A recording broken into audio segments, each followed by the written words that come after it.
This Kenizera Creations training video will show you how to create the perfect beginning and end to your binding. I've got the binding just about completely attached to my quilt.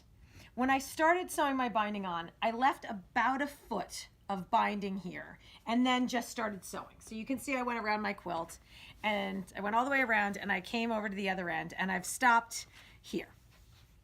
Okay, so what I'm going to do to make this binding meet up is I'm going to take a bit of my binding that's left over, okay, and I'm just going to cut a bit off. I'm cutting this off as a measuring tool, okay, so this is, my binding is 2.5 inches. For the sake of this video, I also have another piece of binding here that's also 2.5 inches, so I'm just going to use that because the black on black is a little bit difficult to see. I'm just using this to measure. So I'm going to line up that 2.5 inches right at the edge of the beginning of my binding. I'm then going to take the end of my binding and put it right on top of here, folding it back to line up with that 2.5 inch mark. Okay, so I'm right here, my green is lined up right underneath. I'm then going to take this and I'm going to snip it right on the fold.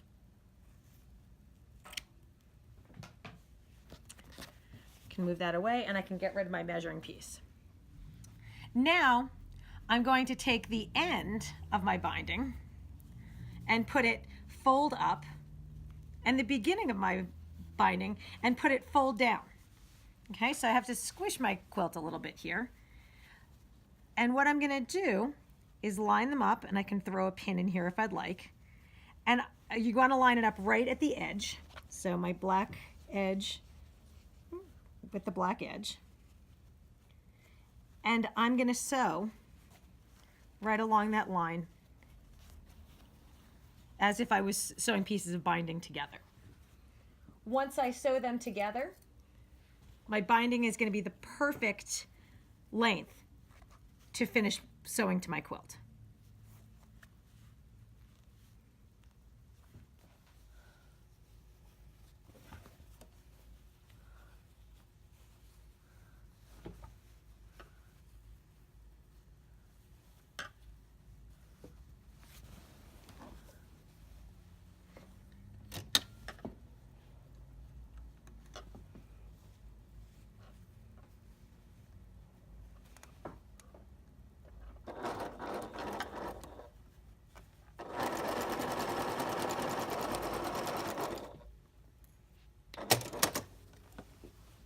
When I take this out, I can come over and I can trim this out, but you'll see if I press that, all I need to do is sew that binding down from the point where I ended to the point where I began, and I have the perfect length of binding.